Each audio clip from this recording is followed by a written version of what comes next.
안녕하세요. 지혜입니다. 많이 기다리셨죠? 저도 여러분을 뵙고 싶어서 많이 기다렸었습니다. 너무 설레이고요. 지금 아이가 자고 있어서 너무 좋습니다. 물론 남편은 퇴근 중인데요. 그래도 잠시나마 여러분과 이야기를 나눌 수 있는 시간을 가질 수 있어서 참 감사합니다. 오랜 시간 기다리셨죠? 결혼 전과 후 알고 있으면 좋은 팁에 대해서 한번 이야기해 보려고 하는데요. 오늘은 8번, 9번, 10번에 대해서 이야기해 보려고 합니다. 물론 이 방법들은 주관적이지만 굉장히 근거 있는 이야기고요. 여러분도 들으시면 그런 게 있었구나 라고 생각하실 그런 내용들입니다. 저는 이렇게 말이나 인간관계 또 심리, 남자, 여자 생각에 대해서나 또 직접적으로 제가 사람을 만났을 때도 이 사람이 어떤 것에 관심이 있는지, 어떤 것에 즐거워하고 또 어떤 것에 노여워하는지, 또 민감한지 등을 많이 관찰하고 있습니다. 물론 한국 사람뿐만이 아니라 미국에 와서는 또 제가 저희 남편을 만난 이후로는 많은 미군들을 만났었기 때문에 이 사람들을 잘 보면서 사람들에 대해서 많이 배워가고 있어요.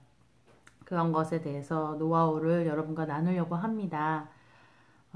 앞에 얘기했던 거는 강의를 많이 듣는다는 거였죠. 사람 심리, 또 인간에 대해서 그 모든 강의들을 많이 듣고 있어요. 그래서 오늘 공유할 내용 8번째입니다. 결혼 생활할 때 이 8번이 정말 저는 중요한 것 같습니다.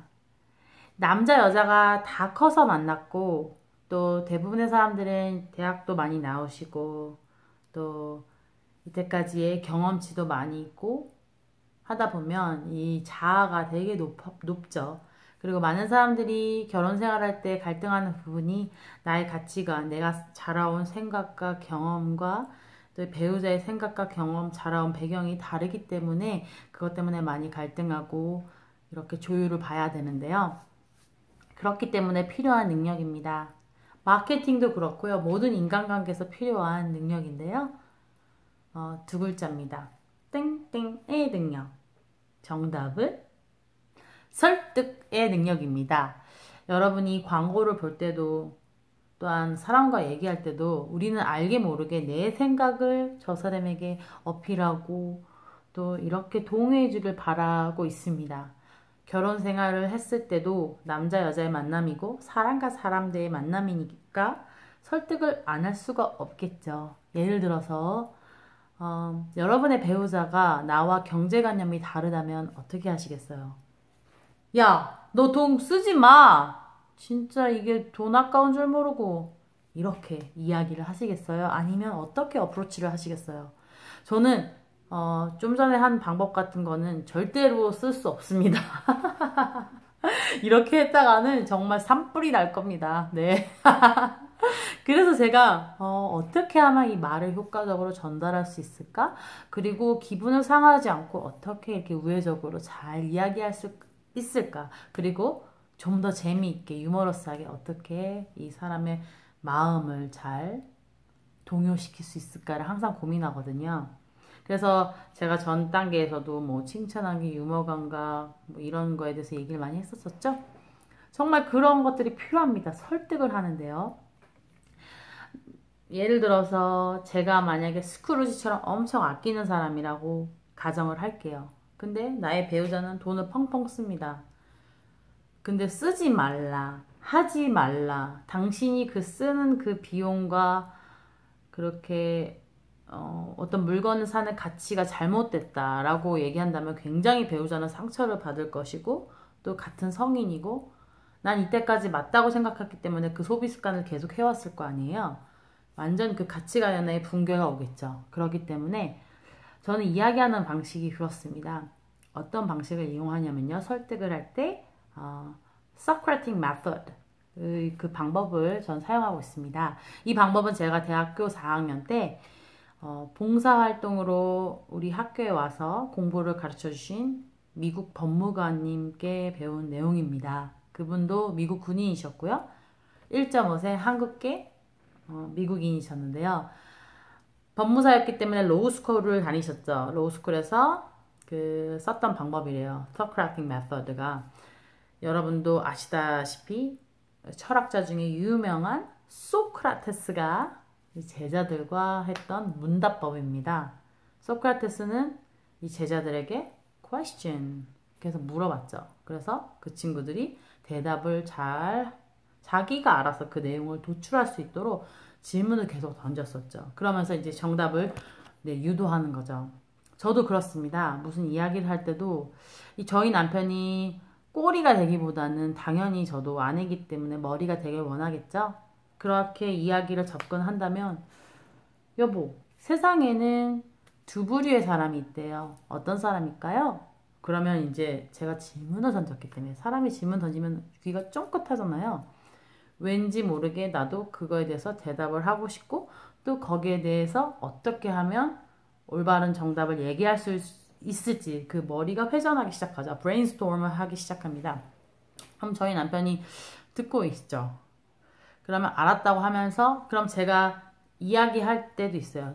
그러니까 야, 그 정답을 바로 얘기하지 않으면 저는 남편이 들으라고 뭐 제가 들었던 강의라든지 그 내용을 그대로 얘기하는 거죠.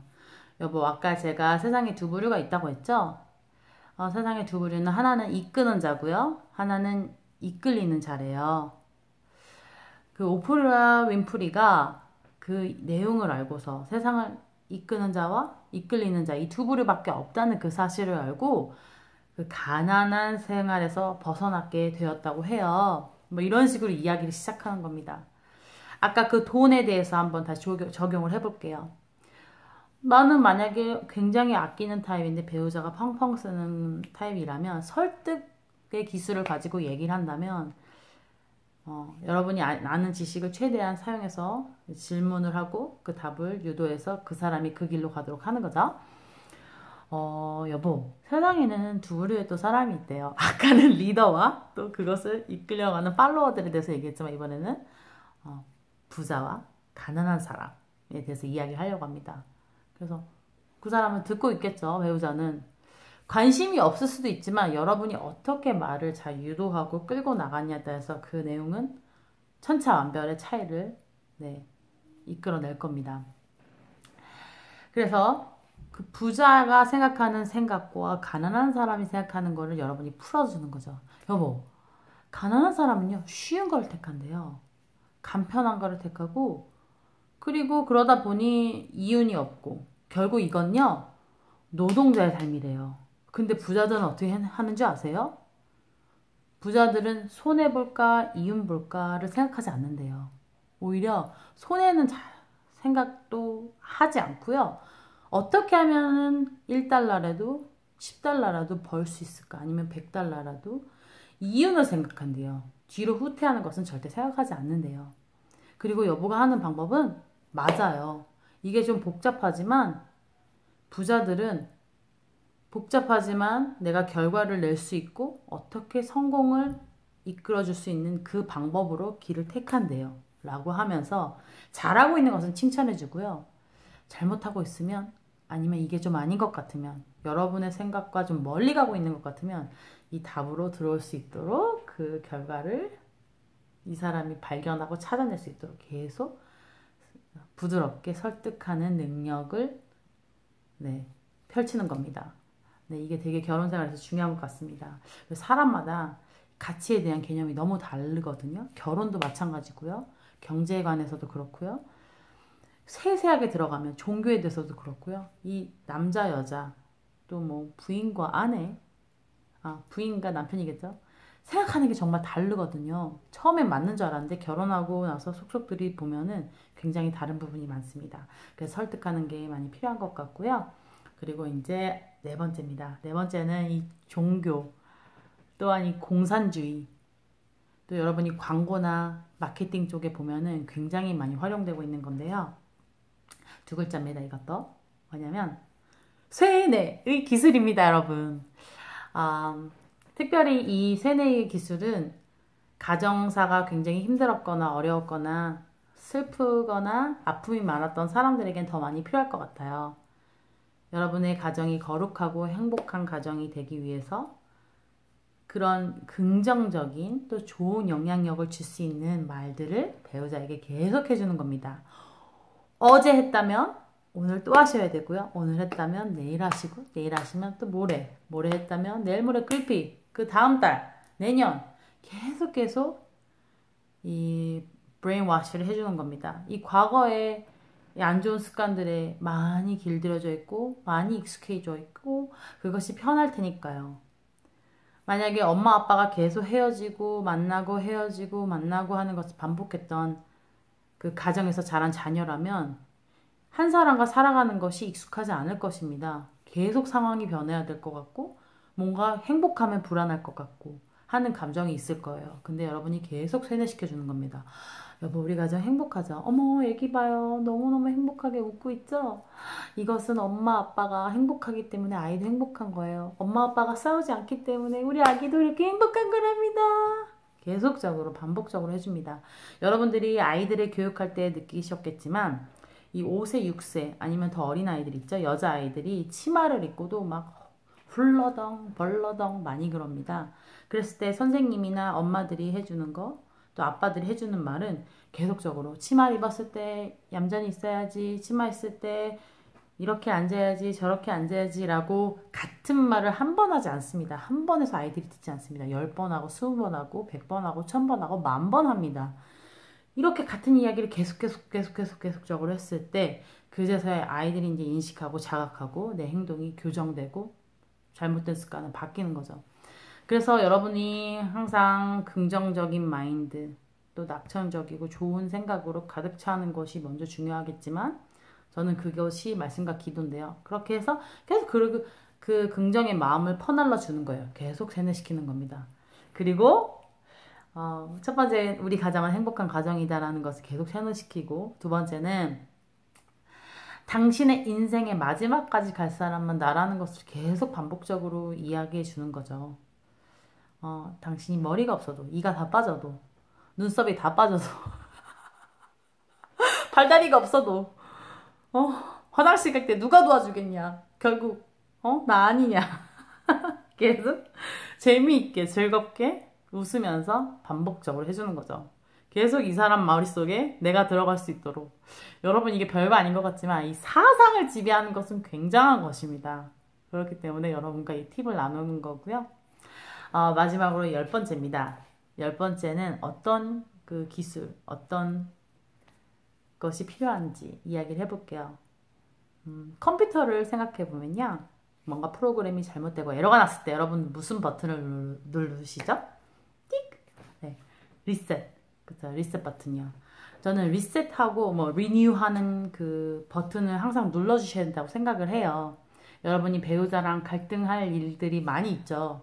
싸우기도 하고 뭐 속상해서 이렇게 안 해줬기 때문에 내 기대에 부응하지 못했기 때문에 뭐 어떤 경우든 실망하고 절망하고 좌절할 일들은 정말 무궁무진하게 많습니다.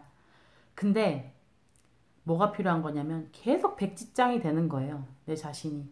그건 과거는 과거인 거고 계속 리셋 버튼을 눌러주는 거예요. 리뉴 버튼을 눌러주는 겁니다. 그래서 과거에 잘못된 기억, 그 사람이 나한테 실수한 거, 아픈 말 한 거, 또 나를 속상하게 했던 그 버튼, 그 기억들을 다 지우는 리셋 버튼을 눌러주는 겁니다. 이게 되지 않으면 용서하지 못하고 또 더 나아가서 사랑하지 못하고 존경하지 못하면 이 사람과 살기가 굉장히 힘들어지는 것 같아요. 배우자와 함께 살려면 항상 내 마음을 새롭게 쇄신하고 내 마음을 다시 깨끗하게 또 정금같이 계속하는 그 훈련이 필요한 것 같아요.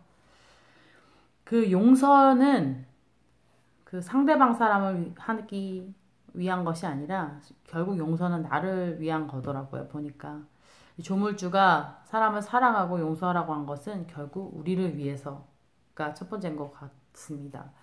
또 그 용서하고 사랑하는 그 과정은 리셋 버튼, 다시 그 기억의 장치를 그 과거에 나쁘고 속상하고 아프고 그 기억들을 버렸을 때 그 기억을 다시 지워내고 다시 새로운 경험으로 다시 나를 채워나갈 때 내가 다시 앞으로 전진할 수 있는 것 같아요. 관계도 그렇고 모든 삶이 그런 것 같습니다. 네, 오늘 이야기 끝까지 들어주셔서 감사합니다. 오늘 이야기 기억해주세요. 8, 9, 10번 설득, 세뇌, 또 리셋, 리뉴 버튼. 그럼 안녕히 계십시오. 바이바이!